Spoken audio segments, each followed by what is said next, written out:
আর মাত্র দুদিন হযরত পীর শাহবাজ রহমতুল্লাহ আলাইহির উরুস মুবারক উপলক্ষে এই গাজীপুর মেলাটি অনুষ্ঠিত হয়। এই মেলাকে ঘিরে বিভিন্ন প্রান্ত থেকে অনেক লোকজনের সমাগম। তবে এই মেলাকে ঘিরে বাংলাদেশের বিভিন্ন প্রান্ত থেকে আসা অনেক বিক্রেতা, যা অনেকেই 7 দিন পূর্বে, কেউ বা 4 দিন পূর্বে, কেউ বা 2 দিন পূর্বে এসে থাকে তাদের মালামাল নিয়ে।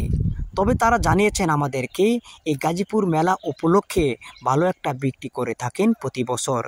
কেউ বা অনেক বছর যাবৎ এই মেলায় মালামাল নিয়ে বিক্রি করে যাচ্ছেন। তাছাড়াও রয়েছে তিতাস উপজেলার অনেক প্রান্ত থেকে আসা অনেক লোকজন। এই মেলাকে ঘিরে আনন্দ উল্লাস চলছে।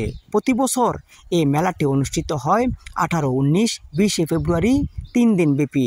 এই 3 দিন ব্যাপী থাকে মানুষের মনে একটা আনন্দ উল্লাস।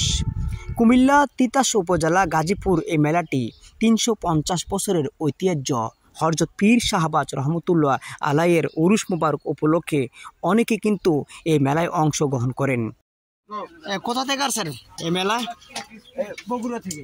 বগুড়া থেকে কতজন আসছেন আপনারা? 20-30 জন। মোটামুটি এই মেলাকে ঘিরে আপনার কেমন বিক্রি হয়? এসে কিনা হয়, টুকটাক হয়, চলে। এই মেলাতে কত বছর ধরে এখানে আসছেন? শুধু এই মেলাতে এগুলি বিক্রি করেন না অন্যান্য, এছাড়া অন্যান্য কিছু করেন? এগুলা সব মেলায়, এই বাংলাদেশের যত জেলায় মেলা আছে আমরা যাই। মোটামুটি বাংলাদেশে কতটি মেলায় মানে এই জানি একটি বছরে? অগুন্তি বলা যাবে। আচ্ছা, এই দিনগুলো কেমনি মনে রাখেন? আসলে রাখে, এই মেলা যারাই করে খোঁজ পাওয়া যায়।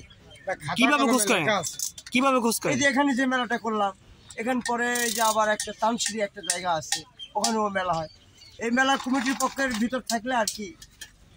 আপনাদের কি অবগত করা হয় না আপনারা এটা খাতা কলমে লিখে রাখেন? না, এমনি এমনি মনে থাকে। হ্যাঁ, কখন কোন দিকের মেলা হচ্ছে বা উরুস হচ্ছে, কোন বছরে।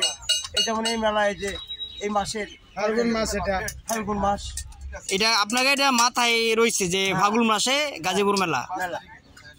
এইভাবে। জি জি।